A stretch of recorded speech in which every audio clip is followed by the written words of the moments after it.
plebiscito sobre a forma de governo e o sistema de governo no Brasil, se era monarquia parlamentar ou república, ou parlamentarismo e presidencialismo, e o que prevaleceu foi o regime republicano e o sistema presidencialista. Em 2011, foi realizado o plebiscito no estado do Pará para a criação dos estados de Carajás, a divisão do estado do Pará para a criação dos estados de Carajás e Tapajós. E a população votou contra essa criação desses novos estados.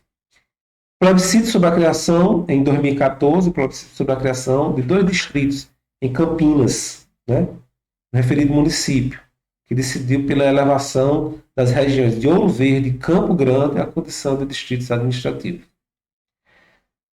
Tem ainda o referendo, né? Referendo é um procedimento de consulta por um governo, tendo em conta a aprovação ou não do seu eleitorado. Então a ideia é que você cria uma lei e depois pergunta ao povo se as pessoas queriam fazer sugestões de alteração, de mudança ou apoiam aquela lei.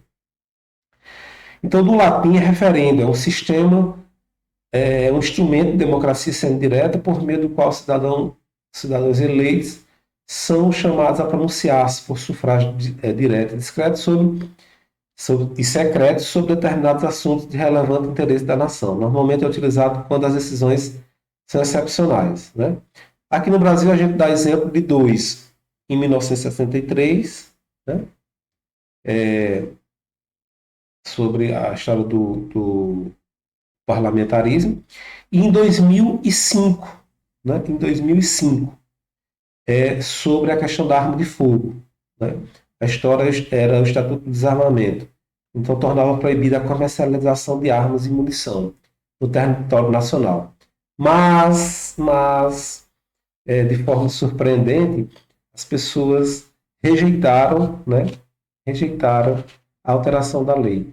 Ou seja, em 2005, foi proposta que continuasse a comercialização de arma de fogo no Brasil. A gente sabe que para que a lei seja tem todos os seus trâmites, existe uma luta, né, entre os interesses do povo e os interesses, por exemplo, da indústria de armas. Então, o que parece que aconteceu é que a indústria de armas venceu ou convenceu o povo de que era bom ter arma em casa. Foi uma surpresa. Todos achavam que não ia passar, mas foi uma surpresa essa história desse referendo. Bom, então a diferença básica entre plebiscito e referendo é que, para se elaborar a norma, não a reforma política ou tributária, o plebiscito é antes. Então, a pergunta que é feita para o povo é antes de se criar a norma, enquanto o referendo é depois, logo após a criação da norma. Bom, existem outros instrumentos pelo mundo, né? Como, por exemplo, o recall ou revocatória de mandato. Em alguns países, como a Colômbia, né? A Venezuela e outros países aqui na América do Sul, isso é muito utilizado, a revocatória do mandato, ou recall nos Estados Unidos. Isso quer dizer o quê? Que você votou em alguém, mas as pessoas não estão satisfeitas. Então, há a possibilidade de você, mesmo durante o mandato, não precisa esperar que passe 4 anos para você tirar a pessoa do cargo. Existe a possibilidade de a população se juntar e retirar aquela pessoa. Não só o do executivo, mas do legislativo e do judiciário. Tá? Então é interessante alguns desses instrumentos. E outro que a gente tem como exemplos aqui no Brasil são as prestações de contas. Na verdade, as prestações de contas, muitas vezes, são colocadas quando é feito, por exemplo, conselho de orçamento municipal, conselho de orçamento estadual, são feitas algumas reuniões, né, de alguns conselhos para tomar algumas decisões. Só que a prestação de contas nessas instituições, nesses países, é diferente do que nós conhecemos aqui.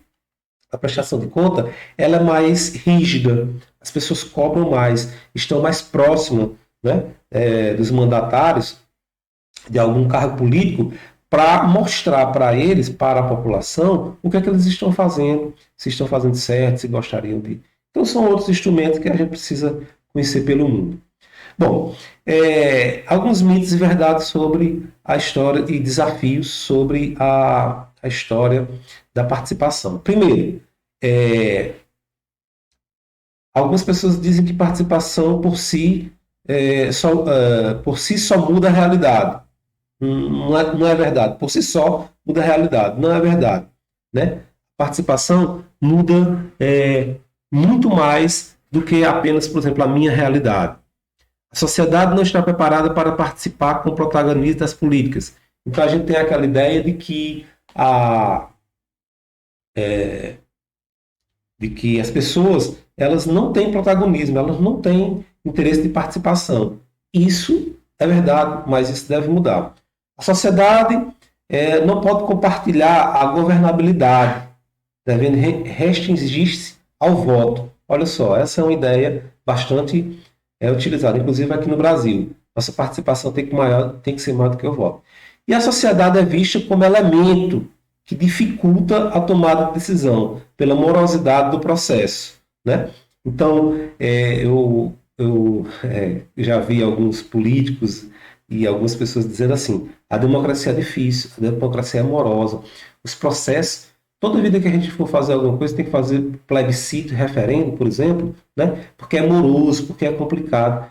Porque é complicado, não deixa de ser o melhor, não, para o povo, não. Né? Então, quais são os desafios? Fortalecer o papel político dos conselhos de políticas públicas, né? A mobilização social das conferências, respeitar a multiplicidade dos sujeitos políticos. Então, não existe só o pensamento político, não existe só o pensamento esse é o certo e esse é o errado. Essa polarização que a gente está vivendo. Existem vários pensamentos, várias formas de você resolver os problemas e deve escutar a todos. Reconhecer outras formas de organização que possam contribuir com a participação social, né?